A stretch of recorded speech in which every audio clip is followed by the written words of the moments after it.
We continue from the previous episode, as we're introduced to the gambling stone workshop of the Myriad Tao Business Alliance. We see someone being kicked out. One of the guards shouts, "Get lost. If you don't have any spirit stones." The other snaps, "Then what are you gambling for?" Another guard adds coldly, "Daring to cause trouble on the territory of the Wandao Business Alliance. Tired of living, are you?" They scoff. "Did you even bother to ask around first?" Among the crowd, a young woman watching the scene asks, "Senior sister, what kind of power is backing this Myriad Tao Business Alliance? They're so arrogant." Her senior sister, dressed in brown, replies, "As for the exact power behind them, I'm not sure either. I only know that their backing is vast and deeply entangled. No faction dares to provoke them lightly." The scene shifts. We see a delicate foot with a golden bracelet on it. The nine-tailed fox lady admires the bracelet and asks, "Are we there?" Her servant replies, "Yes, young Master Chang has already arrived in dark Kunwa City." The servant hesitantly inquires, "Miss, is it really appropriate to wear a quasi-emperor artifact so openly on your foot?" The young miss simply smiles and says, "I'll go on ahead. If there's any news, report to me immediately." The servant bows, "Yes." The scene shifts again, inside the gambling stone workshop. The manager gives Jiang Chun a friendly reminder.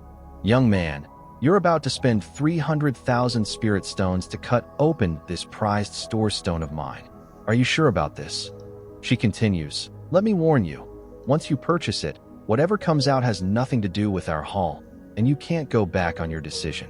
People begin to gossip. Where'd this fool come from?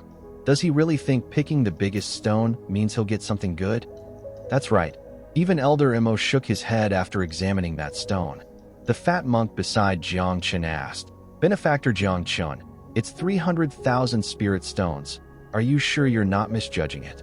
Jiang Chun replied calmly, "Naturally."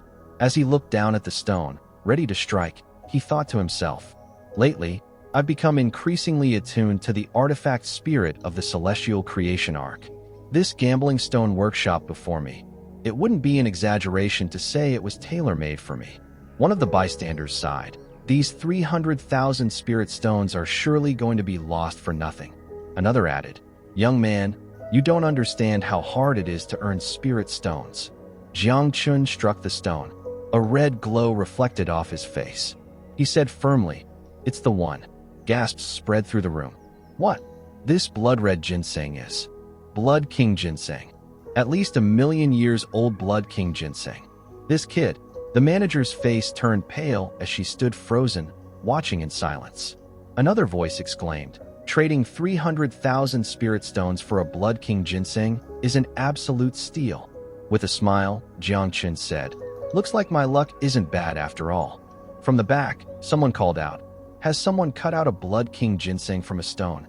Jiang Chun froze upon hearing the familiar voice. "Ruoyin." He wondered, what is she doing here? Ruoyin stepped forward and asked, "May I ask, did this fellow Taoist cut out this Blood King ginseng?" A bystander asked, "Which sect does this person belong to?" Another replied, "They seem to be from Tao Heaven Immortal Palace." Jiang Chun was just staring at Ruoyin for a long while, silent. Ruoyin called out, "Young master." Then again, "Young master." Jiang Chun finally snapped back to his senses. He said, "If the fairy needs it, I shall gladly gift it to her." The people behind them gasped in shock. "What?" The fat monk beside him sighed. "This Jiang Chun." Ruoyin smiled gently and said, "Young master, I appreciate your kindness, but I can still afford the spirit stones to buy a Blood King ginseng myself." Jiang Chun tried to explain, "I didn't mean it like that."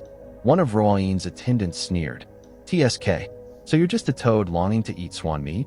I advise you to take a good look at yourself and save yourself the trouble." Miss Ruoyin is someone close to young Master Chang. The crowd gasped. "What?" Ruoyin, blushing, quickly said, "Senior sister, don't speak nonsense. If young Master Gu hears this, he might laugh at me for being delusional." But the crowd was still in disbelief. "She's actually with young Master Chang?" This. Jiang Chen's expression darkened. He thought, "It's him again." The fat monk beside him quickly whispered, "Benefactor Jiang Chun, don't forget the true purpose of our journey, the Divine Stone Conference."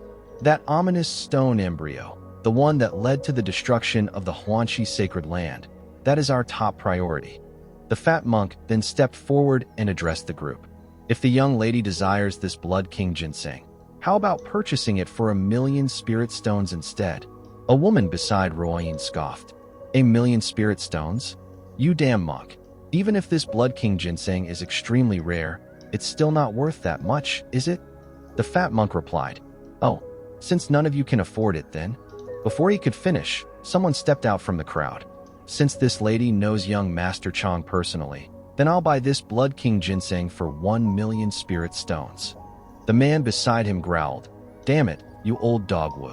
Old dog Wu calmly said, However, with my current cultivation, this item is far beyond what I need.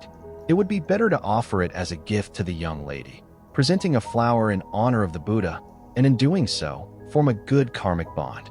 Ruoyin's lackey scoffed. This old man sure knows how to read the room. The crowd began murmuring. Old dog Wu, you're quite cunning. If this earns the favor of young Master Chang, then what's a mere 1,000,000 spirit stones in comparison? Ruoyin looked slightly surprised. She wondered, just his name alone is enough to make the crowd compete to curry favor. If he were to appear in person, who knows what a great stir it would cause? She smiled faintly. If only I could truly become one of his person. Jiang Chun stood frozen, his fists clenched in silent rage. He thought bitterly, what exactly do I have to do to make this Gu Changge disappear completely? He's like an invisible, endless mountain, crushing me until I can hardly breathe. Scene shifts. Gu Changge was lying leisurely on a throne, relaxed and calm. He then asked the nine-tailed beauty beside him and asked, How have you been lately? Still fond of the quasi-emperor artifact? The nine-tailed beauty giggled. I like it. Thanks to you, young master. Everything's been smooth sailing. She then frowned slightly and asked, Young master, who is this young lady? Gu Changge, still lying down, replied lazily, Oh, she is Miss Gu Changge from the Ji family. Then, with a subtle smile, Gu Changge turned to Gu Changge. Changxian, how good of a chance do you think your family will have in saving your prime ancestor? Gu Changge lowered her gaze and answered softly, If young Master Changge can help, the chances should be much higher. Gu Changge looked sideways, thinking to himself, The answer is pretty tight-lipped. Gu Changge, successor of the demonic arts. Jiang Chun, the fortuitous one and the successor of the demonic seed Gu Changge personally molded. And now, both had gathered in Dark Kuan City. No doubt, things were about to get interesting. Her maid stepped into the hall and reported, Young miss, a servant says a mysterious person has appeared in one of our Merchant Alliance's gambling stone shops. The young miss raised an eyebrow. A mysterious person? The maid nodded. Yes, although he looks quite ordinary, he not only unearthed a rare blood king ginseng, but also uncovered several valuable treasures in a row without fail. He might be a divine source master. With the Divine Stone Conference coming up, he's already attracting attention from various forces eager to recruit him. The young miss was surprised. A divine source master? Gu Changge then sat up straight, commented, Ordinary appearance, huh? He added thoughtfully, The incident at the Void Divine Tomb, where several grand sect leaders were killed, is still blamed on him. Most likely, he's altered his appearance. Then she continued, Besides, that person once had some involvement with Fairy Xiaoruoyin of the Dao Heaven Immortal Palace. The young miss frowned. Dao Heaven Immortal Palace? Gu Changge stood and walked forward, murmuring, Xiaoruoyin, it's been a long time since I last saw the Fate High Priestess.